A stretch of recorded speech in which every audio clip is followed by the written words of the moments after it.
This presentation is about flexible volunteering. I'm David Morris, I'm the District Commissioner for Wrexham Scouts. If you've got any questions about the presentation, then you can email me at dc@wrexhamscouts.org.uk. Now, usually if we ask the following question, any volunteers to take over as Scout leader, the reaction we'll get from most adults, most parents, will be a rush for the door. We currently have roles like Scout leader, Assistant Cub Scout leader, Beaver Scout sectional assistant, and Group Scout leader. And these are mysteries to most, and that's why most people kind of rush for the door. All they'll know about a Scout leader, for example, is they look like a really busy person, often harassed, stressed, but they seem to do an awful lot of things, and that's really not a role for them. But actually, most of these roles can be broken up into some simple tasks. Activity runner. So that's the person who actually turns up on the night and puts on the activities for the young people, make sure they're safe, things like that. Quite basic, but quite important as well. Does that person need to be there for the full session? Well, yes, they do. Do they need to be there every week? No, actually, if we get a couple of people to volunteer, you can only make it every other week, then they can do some sort of share. So there's flexible ways around that.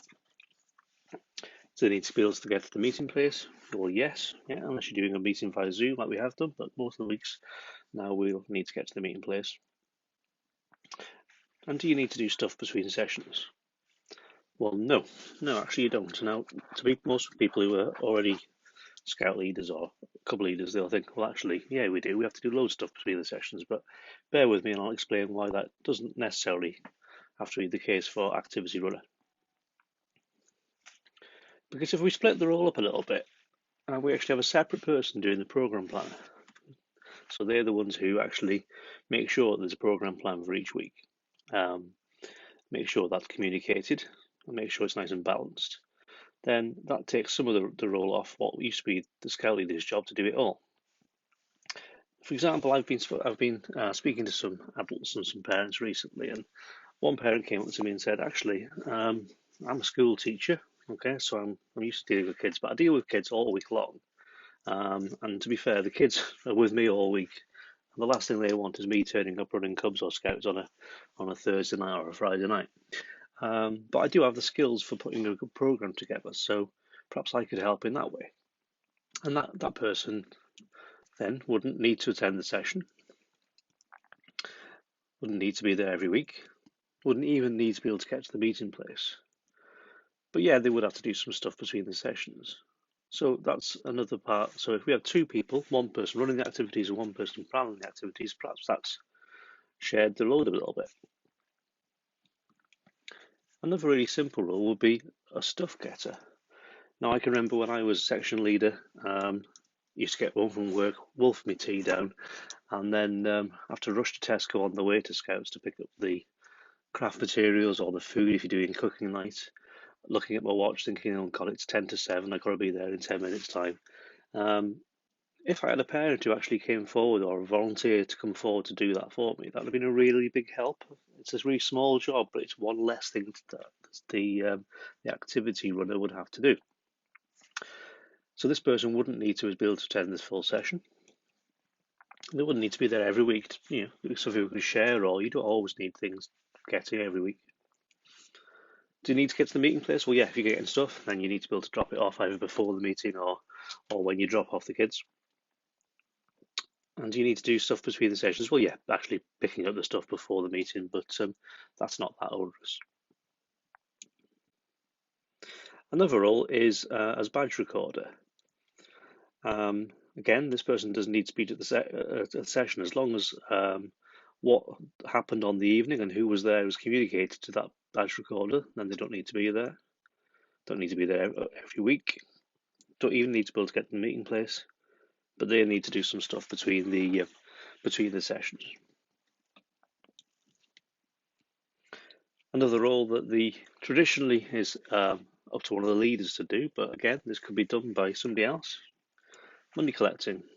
Do they need to be there for the full session? No, this is something that should be done at the start. So if you're a parent or a carer dropping off your young person at the start of the meeting, then perhaps you could be the one to go into a side room, the kitchen or wherever, and collect those subs payments or the camp fees off the other parents.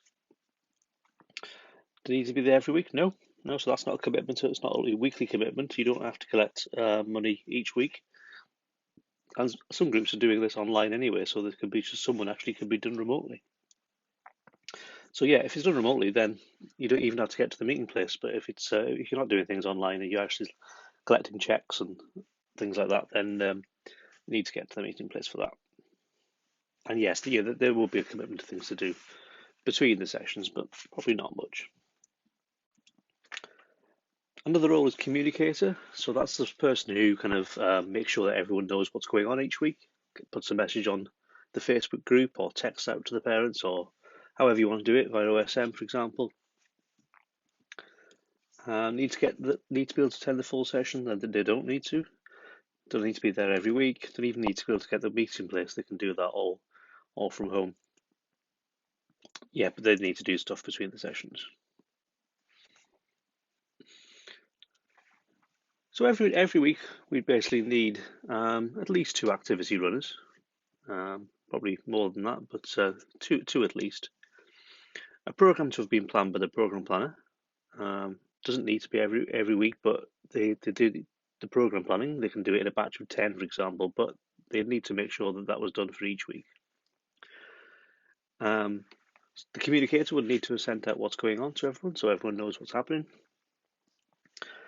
And probably the activity runner would need to be able to tell the badge recorder who was there on the session and what actually happened that night and who took part, who took an active part.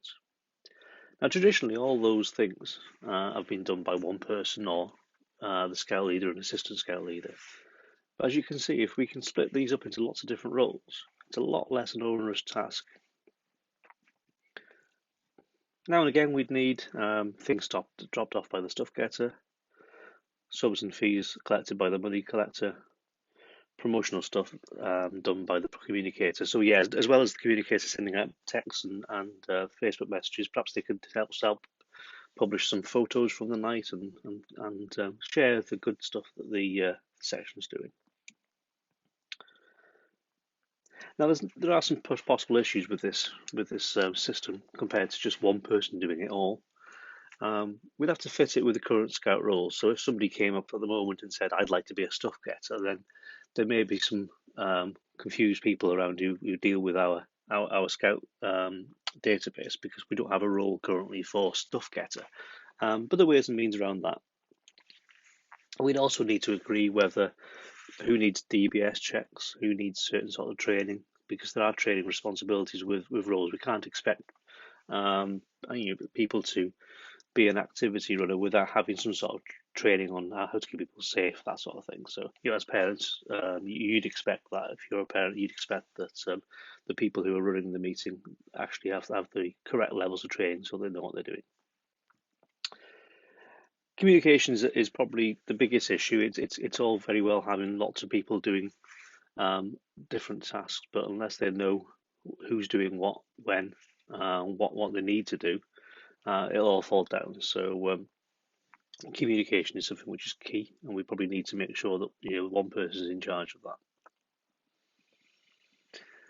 And what happens if someone lets us down? Well, that kind of happens now anyway. So if you've got a scout leader who is ill that week and can't turn up, then all of these things don't happen that week. Actually, with the task spread out over more people, that probably is less of an issue.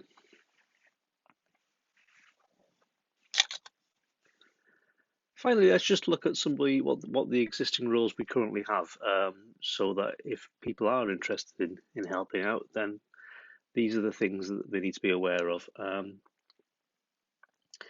So the roles we currently have are assistant section leader or section leader. They're much the same thing, really. They both have the same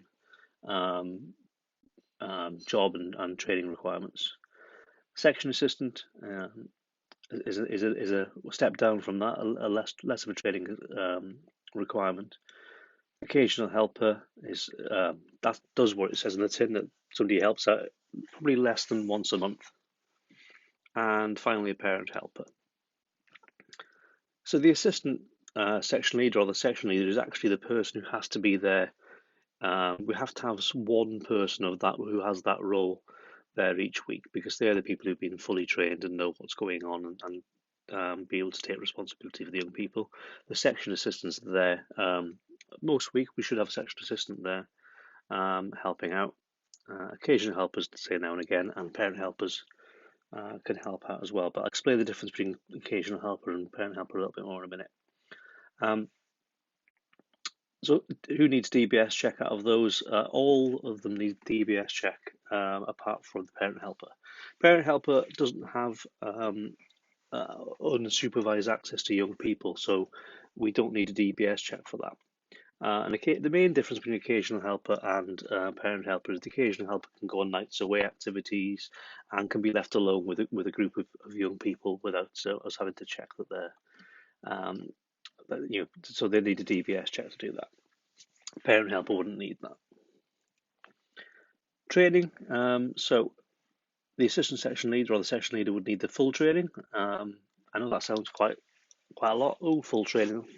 But it's something which can be done over 3 years. A lot of it can be done on the job, and it really does take into account already prior knowledge that an adult would have. For a section assistant, it's just basic training, so something which can probably be done over 2 or 3 evenings, and lots of that's online.